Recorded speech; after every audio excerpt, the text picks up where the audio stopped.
Nicknamed Silent Danger, Mike Caird was born with boxing in his blood, as both his dad and his granddad knew their way around the ring. Mike Caird began boxing when he was 12. For more than 10 years, he boxed under the guidance of Nick Lister at the Esquimalt Boxing Club. Back then, there were several local clubs which produced fighters like Bert Wilkinson, Paul Calv, Tommy Black, and Fred Curtis. Quiet Mike earned the value of a cool head and a hot left jab. He won several Golden Glove titles. And in 1963, he was the BC light middleweight champion. When he began coaching as a volunteer at the Millstream Boxing Club in 1965, boxing was on the ropes, but he calmly drilled into his charges the lessons he'd learned from Nick Lister.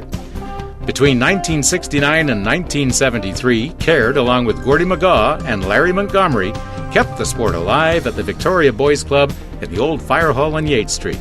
Wayne Crowe was featured at fight nights they held at Central Junior High. Mike's top boy, Wayne, in 1974, was the BC Golden Gloves champion and Canadian silver medalist. After being on the ropes for many years, amateur boxing began to make a comeback in 1973 when Vic Watson helped Mike hook up under the sponsorship of the London Boxing Club. With Mike's guidance, they slowly but steadily built a fine gym and boxing program on the ground floor of the club's Quadra Street Bingo Hall.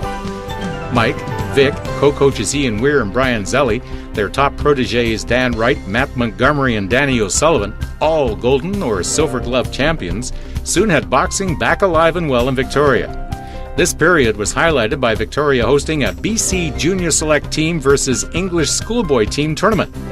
But all that ended when the London Boxing Club couldn't maintain its mortgage on the Bingo Hall and Gym. Down but not out, Mike in 1976 helped Ian Duddy form the Victoria Athletic Association, which rented and ran the gym for the next 3 years until the building was sold. Mike took the gear from that top-notch gym and rebuilt the rundown JC's Hall, which ran through the early 80s.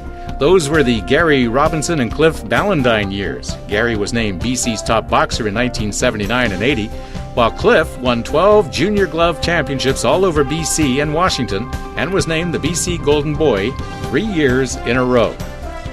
Along the way, Mike was rewarded by being named the Team BC coach 4 times and was also appointed head coach for the Canadian Championships in 1979.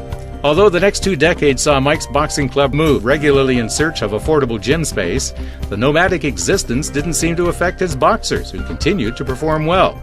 At each new location, he used his welding skills to rebuild the equipment and keep boxing going. His efforts continue to pay dividends in the likes of Jason Haidt, Troy Nelson, and Donnie Orr. Forced to make a decision between 2 loves, rugby and fighting, Jason Haidt went with boxing and, under Mike's guidance, claimed the 1995 BC and Canadian amateur light heavyweight titles before launching a career in martial arts. Troy Nelson was next in Caird's corner, being named BC Senior Golden Boy in 1997 and Golden Glove winner in 1998 and 2000. And then there was Donnie Orr, who Mike had coached since Donnie was 11 years old. 12 years later, Donnie was picked to go down under to represent Canada at the 2000 Summer Olympics in Sydney. Not surprisingly, Mike flew down to cheer him on.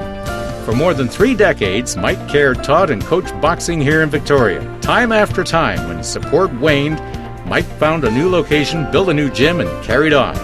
To honor his dedication and determination, we now induct into the Greater Victoria Sports Hall of Fame boxing builder Mike Caird.